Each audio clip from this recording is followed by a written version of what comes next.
Praise the Lord. எல்லாம் சந்தோஷமாக இருக்கீங்களா பிரியமானவர்களே? இன்றைக்கும் வேதத்திலிருந்து ஒரு வசனத்தை நம்ம தியானிப்போம். உபாகம புஸ்தகம் 1 அதிகாரம் 31 வசனம் இப்படியாய் சொல்கிறது, ஒரு மனிதன் தன் பிள்ளையை சுமந்து கொண்டு போவது போல நீங்கள் இவ்விடத்திற்கு வருகிற வரைக்கும் நடந்து வந்த வழிகள் எல்லாவற்றிலும் உங்கள் தேவனாகிய கர்த்தர் உங்களை சுமந்து கொண்டு வந்ததை கண்டீர்களே. பிரியமானவர்களே, ஆண்டவராகிய இயேசு கிறிஸ்து இஸ்ரவேல் ஜனங்கள் எகிப்தில் அடிமையாக்கப்பட்டு அவர்கள் வனாந்திர பாதையை கடந்து கானான் தேசம் போகிற வரைக்கும் ஆண்டவர் வழி நடத்தின அந்த விதத்தை ஆண்டவர் இப்படியாய் சொல்கிறார். அவர் எப்படி அவர்களை வழி நடத்தினாராம்? ஒரு தகப்பன் தன் பிள்ளையை சுமந்து செல்வது போல ஆண்டவர் வழி நடத்தியிருக்கிறார். இந்த காரியங்கள் நாம் பார்க்கும்போது நம்மளுடைய கண்களுக்கு அது ஆச்சரியமானவைகளாக இருக்கிறது, நம்மளுடைய புத்திக்கு அது எட்டாதவைகளாக இருக்கிறது. பிரியமானவர்களே, ஆண்டவர் அந்த கடலை 2ஆக பிளந்து அந்த ஜனங்களுக்கு வழியை உண்டு பண்ணினார். நாம் பார்த்தோன்னா அந்த வெயில் அவர்கள் மேலே படாதபடிக்கு அவர்களை பகலிலே மேகஸ்தம்பமாயும் இரவிலே அக்னி ஸ்தம்பமாயும் வழி நடத்தினார். அது மாத்திரம் இல்லைங்க, தண்ணீர் இல்லாத போது கண்மலையில் அவர் தண்ணீரை வர பண்ணினார். அது மாத்திரம் இல்லைங்க, அவர்களுக்கு மன்னாவை தினமும் மன்னாவை பொழிந்தார், காடைகளை கொடுத்து அவர்களை வழி நடத்தினார். அது மாத்திரம் இல்லைங்க, நெகேமியா புஸ்தகம் நம்ம எடுத்து வாசிக்கும் போது 9 அதிகாரம் 21 வசனம் இப்படியாய் சொல்கிறது, அவர்கள் வஸ்திரம் பழமையாய் போகவில்லை, அவர்கள் கால்கள் வீங்கவும் இல்லை. 40 வருஷம் அவர்கள் வஸ்திரம் எப்படிப்பட்டதாக இருந்துச்சா? பழசாவே போகலையாங்க. ஆனால் இப்போலாம் நம்ம ஒரு நாள் நம்ம ட்ரெஸ் போட்டு அடுத்த நாள் வந்து அதை போட முடியுமா? பிரியமானவர்களே, நீங்கள் நினைத்து பாருங்களேன், இந்த காரியங்கள்லாம் அது எல்லாமே நம்ம புத்திக்கு எட்டாதவைகளாக இருக்கிறது. அப்படி ஆச்சரியமான காரியங்கள் ஆண்டவர் அவர்கள் வாழ்க்கையில் செய்தார்.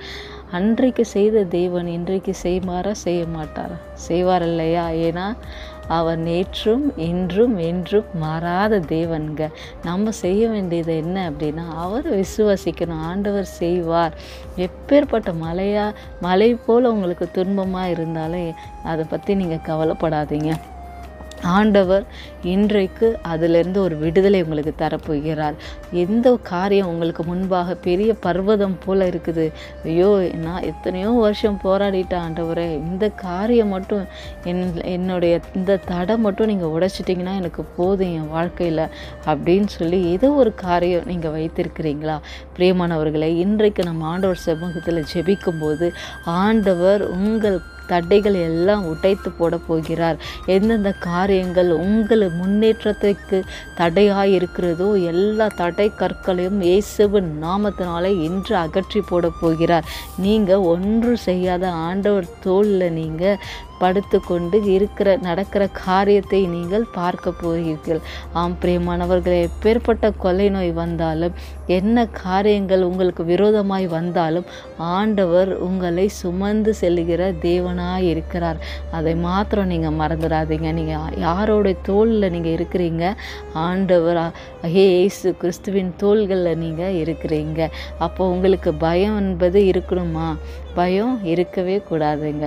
ஏனென்றால் நம்ம இருக்கிற பிளேஸ் வந்து எப்படி, அது ஆண்டவர்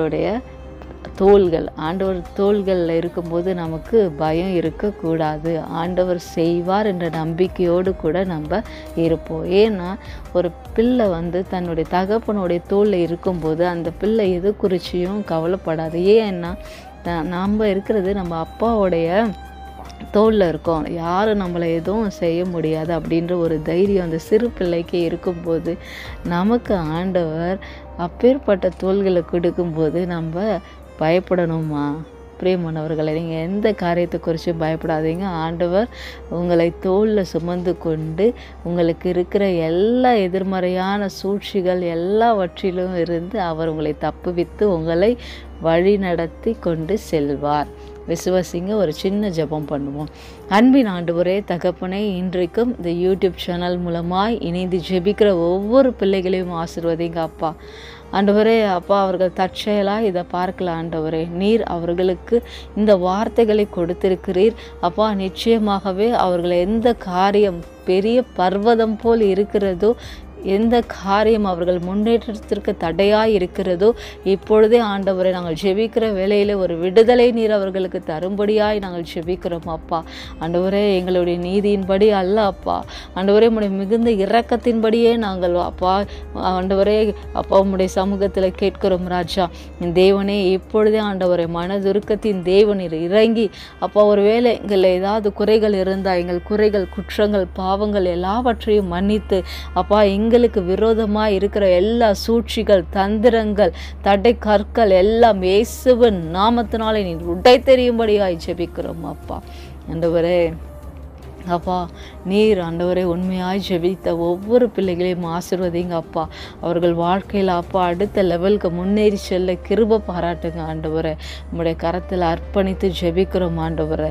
எல்லா துதி கன மகிமையும் ஒருவருக்கே செலுத்துகிறோம். மீட்பரும் இரட்சகருமான இயேசுவின் நாமத்தினால் ஜெபிக்கிறோம் ஜீவனுள்ள நல்ல பிதாவே. ஆமேன், ஆமேன், ஆமேன். God bless you all. கர்த்தர் உங்களை நேசிக்கிறார்.